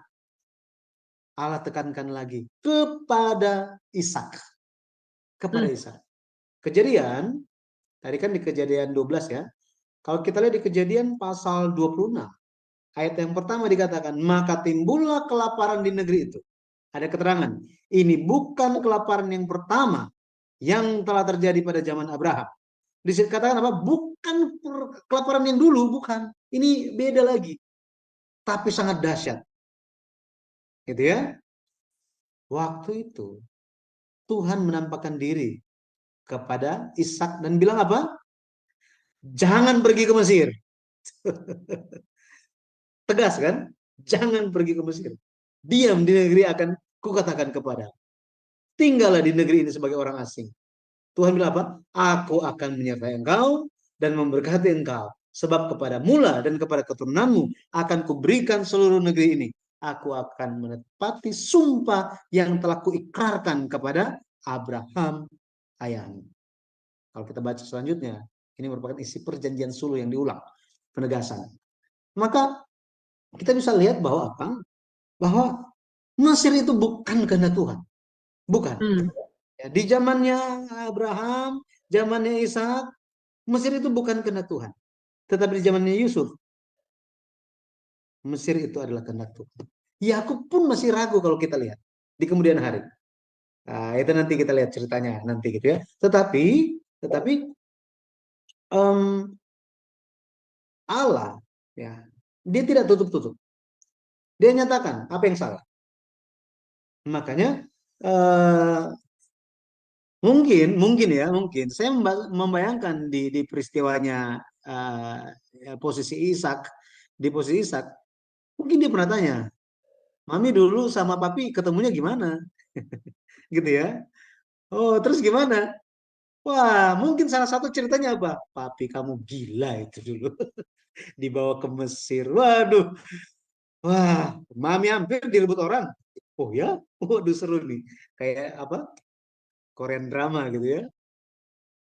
Jadi Ishak pun tahu bahwa apa? Bahwa harus ikut Tuhan.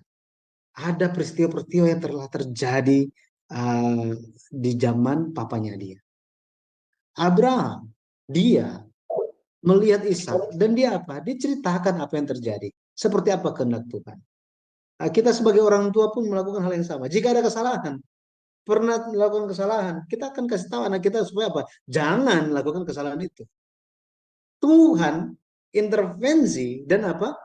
Bilang lagi, tegaskan kepada Ishak, jangan pergi ke Mesir. Jika Tuhan tidak intervensi kepada Abraham di waktu dia di Mesir, waduh, kacau balau dunia ini. Betul ya? Abraham, wah gimana? Semua dipertanyakan. Gitu ya? Dipertanyakan. Akan tetapi Allah dia meskipun meskipun Abraham yang hendak dilatih menjadi alat pekerjaan penebusan, menjalankan pekerjaan keselamatan yang baru, melakukan kesalahan, Allah tidak meninggalkan dia. Gitu ya. Bukan untuk membenarkan, bukan. Tetapi untuk menyadarkan dia, keluarkan dia supaya dia belajar dari kesalahannya. Ya, sama kita juga hari ini. Gitu, Ibu. Ya, katanya Ibu Eri, katanya terima kasih, pertanyaannya ya, sangat jelas jawabannya katanya. Nah, ini ada pertanyaan lagi dikirim ke saya mengenai imannya Abraham. Berarti waktu dia masih di Ur Kasdim, dia bukan orang yang beriman ya, katanya gitu. Ya, mungkin Pak Budi bisa menjawabnya. Jadi kalau kita lihat, Abraham itu tinggal di dalam keluarga yang Kasdim. menyembah berhala. Iya. Di Ur Kasdim. Yosua 23 menyatakan hal itu, ayat yang kedua, 3, kemudian yang ke-15 atau 14. Di situ dikatakan bahwa keluarga Abraham itu menyembah berhala. Akan tetapi bisa diduga bahwa di dalam Abraham itu ada suatu penolakan terhadap kondisi di waktu itu. Ya, kondisi di waktu itu. Kenapa? Kok bisa gitu? Betul ya? Karena begini. Tuhan bekerja melalui bapak-bapak leluhur iman itu. Bukannya bapak-bapak leluhur iman ini nggak tahu apa-apa tentang Tuhan. Ini, bukannya mereka nggak tahu apa-apa tentang Tuhan, bukan. Mereka masih tahu. Meskipun jaraknya jauh, itu masih berkabar. Apakah ada bukti dalam Alkitab? Ini, ya. Jadi meskipun Abraham itu tinggalnya di Ur Kasdim, Nuh, Sem, Arpakshad, Sela bertinggalnya itu di daerah Haran, apakah masih berkabar? Bayangkan dari semua tempat, kenapa mesti berhenti di Haran? Betul ya? Emang dia tahu ada siapa di sana? Dia tahu. Apakah ada petunjuk di dalam Alkitab yang menyatakan bahwa masih saling berkabar meskipun jaraknya jauh? Ada. Gitu ya? Ada. Kita lihat Kejadian. Saya share screen dulu. Kejadian. Kita mundur.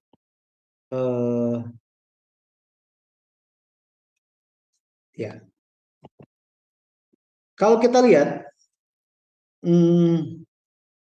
Kejadian 22. Ya, Kejadian 22. Ini kan peristiwa Kejadian pasal 22 itu adalah peristiwa Ishak dipersembahkan sebenarnya, gitu ya.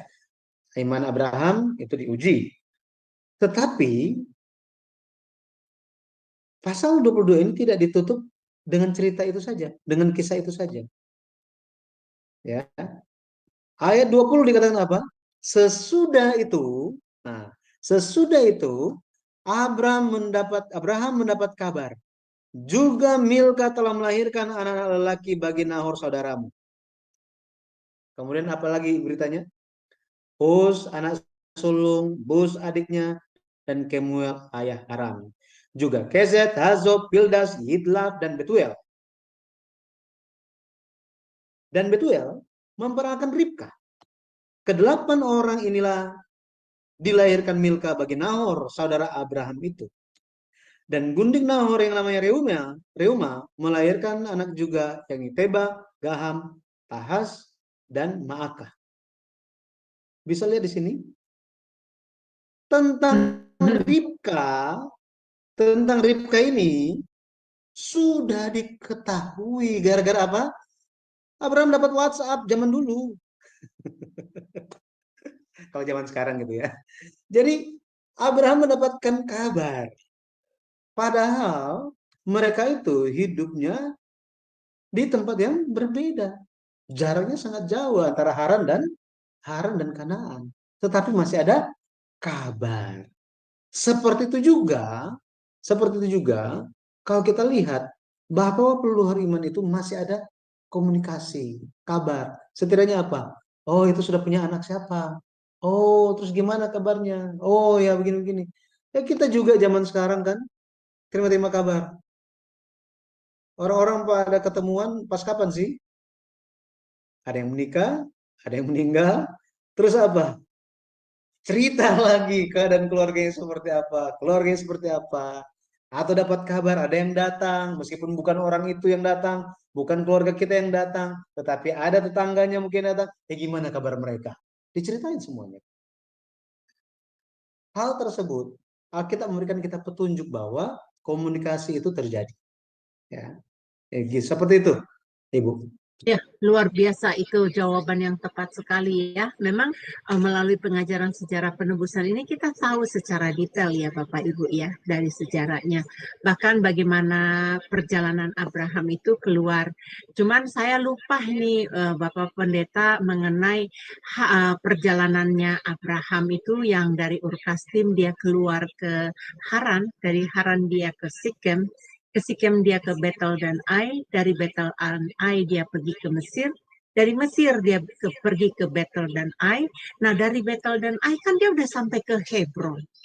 Nah udah sampai ke Hebron saya nggak ngerti, saya lupa itu kenapa dia balik ke Geral. Nah dari Geral dia ke Betsheba, dari Betsheba dia baru masuk lagi ke Hebron. Jadi dia ke Hebron itu 2 kali ya. Nah disitulah dia baru masuk ke Kanaan. Nah kalau kita lihat dari pemetaan itu Hebron itu kan udah di Kanaan ya, Pak Bapak Pendeta ya. Di mute itu Pak. Oh iya, dia di Kanaan. Ya, di Kanaan ya. Ya, ini Bapak Ibu kalau ada yang mau bertanya silakan ya. Kalau ada yang ingin bertanya jangan malu-malu. Karena pengajaran sejarah penebusan ini sangat sistematis, jadi Anda bisa tahu apa yang Anda ingin tahu dari Bapak Abraham, apa yang ingin Anda pertanyakan mengenai dia, ya. Karena dari pengajaran Bapak Abraham ini kita sangat jelas sekali dari pengajaran sejarah penebusan. Nah, Bapak Ibu izinkan saya sebentar untuk menampilkan ini ya Bapak Ibu ya. Bapak Ibu, kami memiliki gereja di Jakarta, namanya GPBSI Jakarta. Banyak sekali pengajaran-pengajaran firman Tuhan yang disampaikan melalui YouTube channel dari GPBSI Jakarta. Saya berharap Bapak Ibu bisa mengikutinya, karena ini pengajaran-pengajaran yang luar biasa. Saat ini kami sedang ada sekolah minggu, yaitu pengajaran setelah ibadah, itu ada mengenai Tuhan Yesus lahir pada tanggal berapa. Itu ada pengajaran yang sangat sistematis sekali, dan Bapak Ibu, buku itu belum dikeluarkan, bahkan di Korea juga belum diterbitkan. Itu adalah buku dari tulisan dari Bapak senior pendeta kami, pendeta Abraham Pak ya. Dan kemudian ada channel dari Sejarah Penebusan. Inilah pengajaran kami Sejarah Penebusan. Nanti Bapak Ibu bisa melihat ada webinar-webinar di channel ini yang diadakan tahun 2021 yang lalu. Bapak Ibu akan sangat diberkati karena dari ke-11 buku ada ringkasannya. Jadi buku sekarang yang ada di Indonesia sudah ada 7 buku sampai buku yang ke-7 yang fisiknya. Buku ke-8 sudah ada tetapi masih elektronik. Nah, ini dalam proses pencetakan, mudah-mudahan akhir tahun ini atau awal tahun depan buku seri 8 bisa diterbitkan. Nah, ini YouTube channel Sejarah Penebusan. Kemudian Bapak Ibu, ini adalah channel GPBSI Bandung. Nah, ini Pendeta Allen memberikan pengajaran-pengajaran firman Tuhan secara video ya. Kalau Bapak Ibu ingin sekali mengikuti pelajaran-pelajaran tersebut, Bapak Ibu bisa menghubungi saya secara pribadi. Dan di channel-channel ini banyak sekali pengajaran-pengajaran firman Tuhan ya. Baik, Bapak Ibu, apakah masih ada pertanyaan? Kalau tidak ada pertanyaan, saya akan minta ke Pak Pendeta Yudi untuk, oh ada, baik silakan Sister Aling, silakan. Ya, Baik, selamat malam Bu Heni, selamat malam Pak Ya. Yudi. Yang saya mau tanyakan Pak, umat Tuhan di zaman perjanjian lama, seperti Abraham kan dikatakan bahwa mempunyai istri 3 ya Pak, sampai 3 gitu. Dan di zaman perjanjian baru, kan Tuhan tidak mengizinkan bahwa umatnya ini menganut paham poligami. Nah ini bagaimana penjelasannya Pak Yudi mengenai masalah ini? Karena saya pernah dengar ada pendeta yang karena dia melihat dari perjanjian lama, dia jadi memakai paham orang-orang perjanjian lama yang boleh mempunyai istri lebih dari 1 ini Pak. Terima kasih Pak Yudi. Ya, jadi ya bapak-bapak 1 aja lah istri ya. 1 aja, nggak usah banyak-banyak. Di dalam perjanjian lama memang ada beberapa alasan. Ada beberapa alasan kenapa memiliki istri lebih dari 1, gitu ya. Dan alasan yang paling utama itu adalah untuk memperoleh keturunan, gitu ya. Dalam hal ini kalau kita lihat Abraham mengambil istri itu karena statusnya Sarah itu tidak bisa memiliki anak, tidak bisa memiliki keturunan. Jadi boleh memiliki istri baru untuk melanjutkan keturunan, gitu ya, melanjutkan keturunan. Akan tetapi kalau kita lihat itu hanya konsep zaman dulu gitu ya, konsep zaman dulu itu alasannya seperti itu. Ada juga memang hanya untuk memuaskan hawa nafsu. Seperti ini halnya Esau, dia merit sekaligus 2, gitu, sekaligus 2. Nah, terus Yakub gimana? Yakub ya sebenarnya by accident, by accident. Dia cuma suka Rahel, tetapi malam pertama terlalu gelap di zaman itu nggak ada lampu gitu ya. Dia baru kaget di esok harinya ternyata bukan yang dia sayang gitu ya. Nah, by accident seperti itu. Kemudian juga gara-gara persaingan dari Rahel dan Lea, sampai-sampai Bilha dan Zilpa itu pun diberikan sebagai istri, gitu. Akan tetapi semuanya terjadi dalam pemeliharaan Tuhan. Maksudnya pemeliharaan Tuhan bukannya Tuhan menyetujui atau menetapkan boleh tidaknya, bukan. Tetapi Tuhan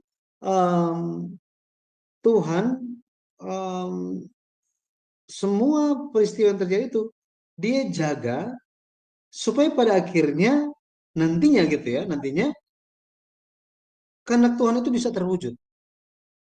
Mungkin kita bisa katakan itu sebagai izin dari Tuhan, gitu ya. Tetapi itu dengan tujuan, bukan dengan pengen memuaskan hawa nafsu, gitu. Enggak seperti itu. Tetapi ingat, ada tujuan di saat itu. Bukan apa? Bukan diterapkan, oh berarti kalau dulu boleh, sekarang boleh. Salomo aja istrinya hampir, itu istrinya ya 1000, berarti boleh dong, ya kan? Makanya Rasul Paulus untuk umat Tuhan itu jadi teratur, supaya jemaat teratur, dia menerapkan dari pemimpin. Jika seorang menjadi penatua, menjadi pelayan Tuhan, hendaklah 1 istri. Jangan istri banyak katanya, 1 aja. Nah, itu pun disebutkan. Jadi alasan-alasannya itu berdasarkan konteks pada waktu itu di zaman itu, gitu ya. Tuhan seolah-olah mengizinkan hal itu terjadi, ya, mengizinkan hal itu terjadi.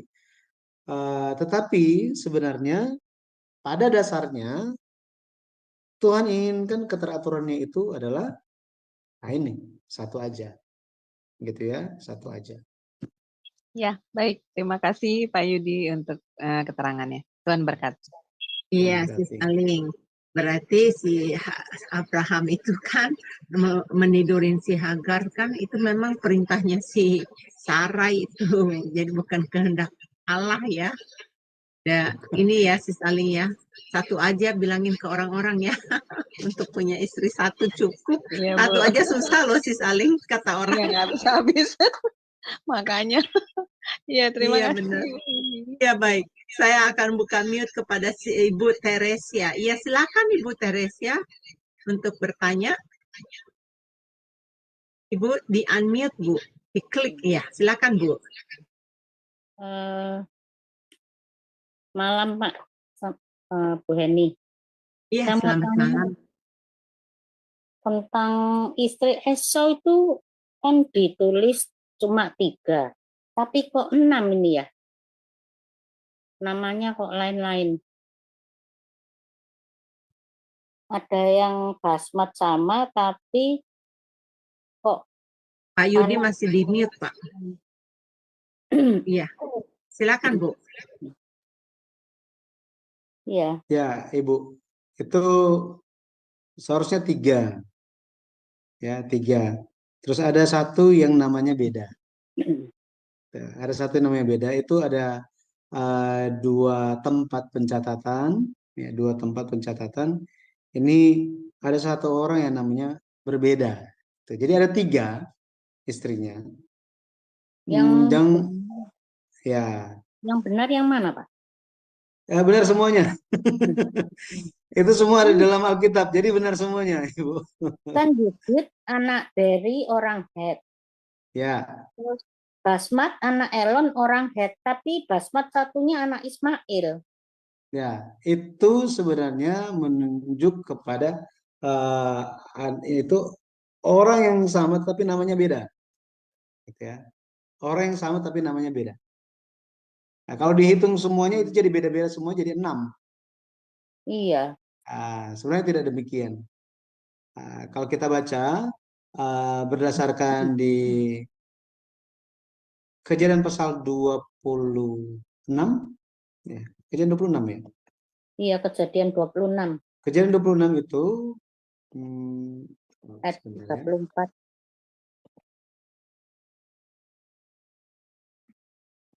Di Kejadian pasal 26 itu sebenarnya disebutkan siapa gitu awalnya gitu ya. Kejadian pasal 26.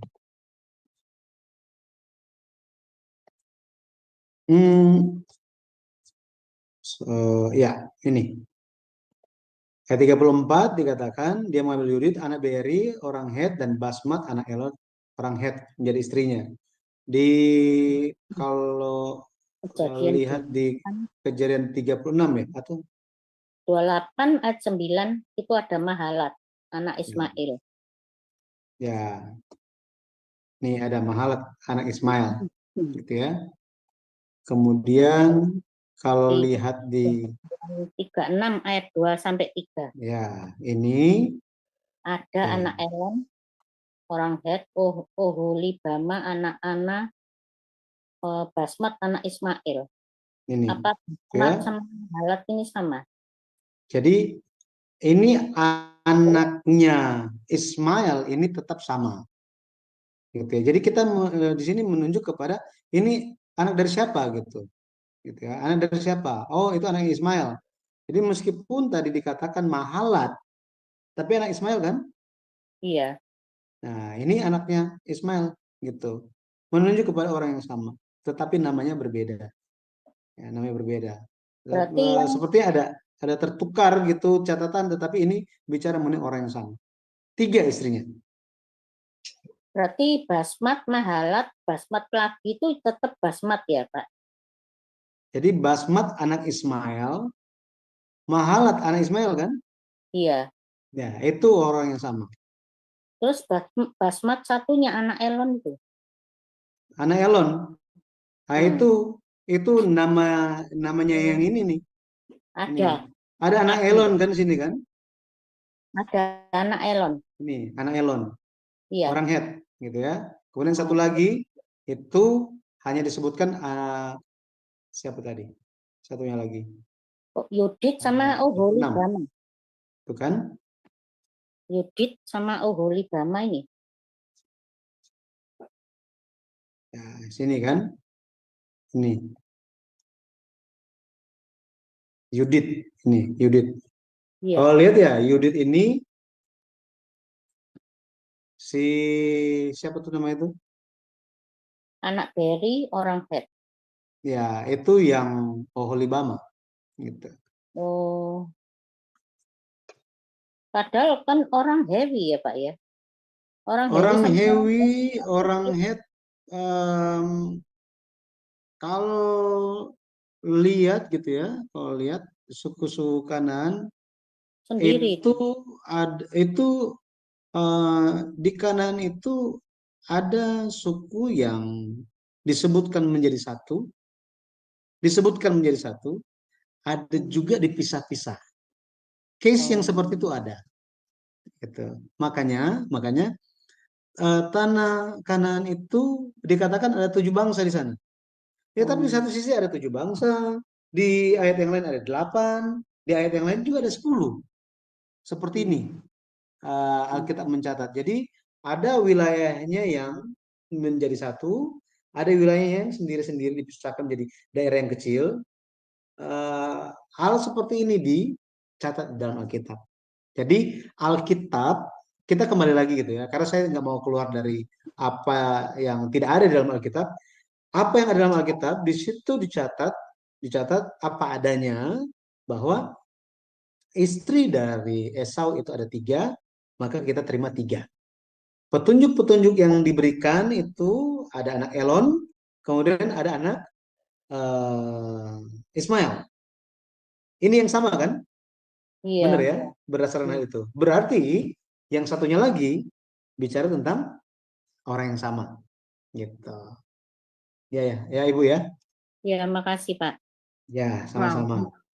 Ini Ibu Teresa belajarnya udah detail banget ya. Itu luar biasa ya. Bapak Ibu masih adakah lagi? Kelihatannya udah malam ya, dan Bapak Pendeta Yudi juga harus istirahat karena seharian beraktivitas, dia habis ngajar juga di tempat lain.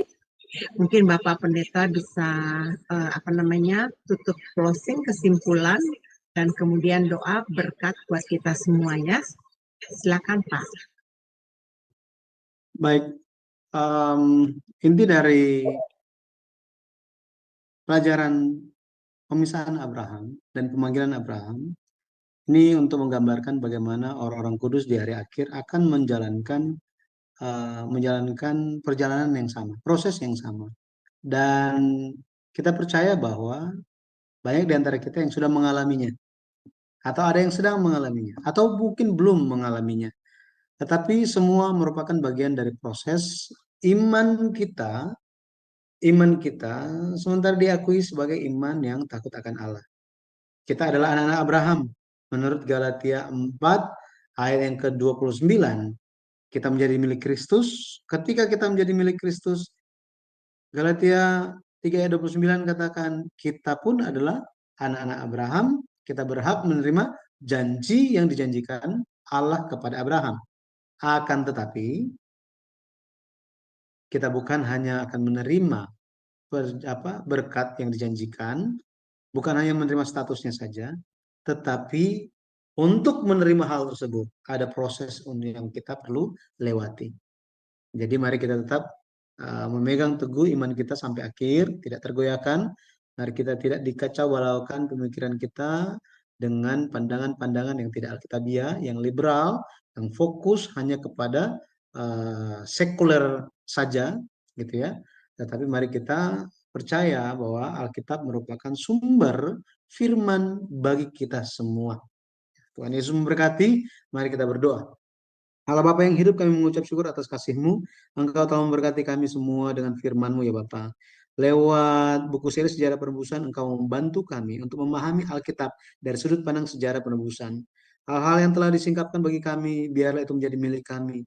Bahkan ya Bapa, membangun, meneguhkan iman kami senantiasa bertumbuh di hadapan Tuhan. Pada akhirnya ya Bapa, kami pun bisa dipakai menjadi alat-alat-Mu di dalam menjalankan pekerjaan penyelesaian, pekerjaan penebusan di bumi ini.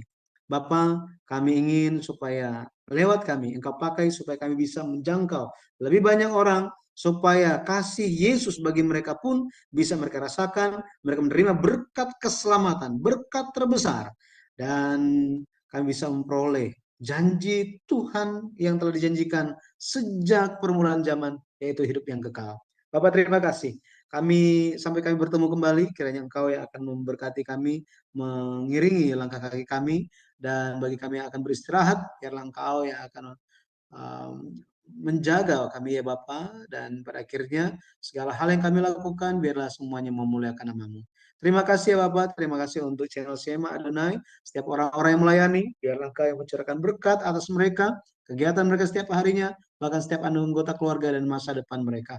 Terpujilah nama Tuhan bagi kami semua, biarlah Engkau yang terus beserta sampai akhir, dan biar Bapak Engkau yang membangun di dalam kami kasih Allah yang tidak berkesudahan itu pun kami bisa memilikinya, kami bisa mengasihi sampai akhir, terus mengasihi Engkau.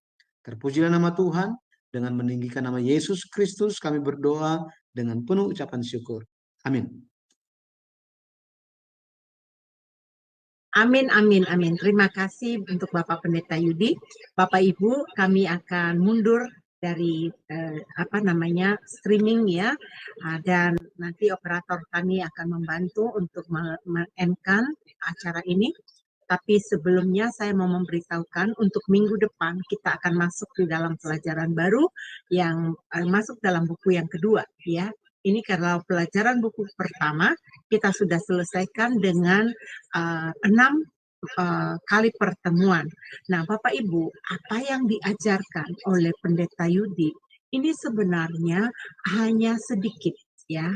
Jadi Bapak Ibu kalau mau mengetahui isinya lebih luas, lebih dalam, lebih detail, Bapak Ibu dianjurkan untuk membeli buku Sejarah Penebusan, buku yang ke-1 yang telah kita pelajari. Karena di sana ada diagramnya, ada tanggal-tanggalnya, ada tahun-tahunnya secara detail, dan Bapak Ibu bisa mempelajarinya lebih lagi. Ya, baik Bapak Ibu, dari kami saat ini ingin pamit diri dulu, dan untuk teman-teman yang ada di Zoom mohon sabar sebentar untuk bisa berkomunikasi dengan Bapak Pendeta Yudi untuk mau mengucapkan terima kasih, tapi izinkan dari operator kami untuk meng-endkan live ini sebentar.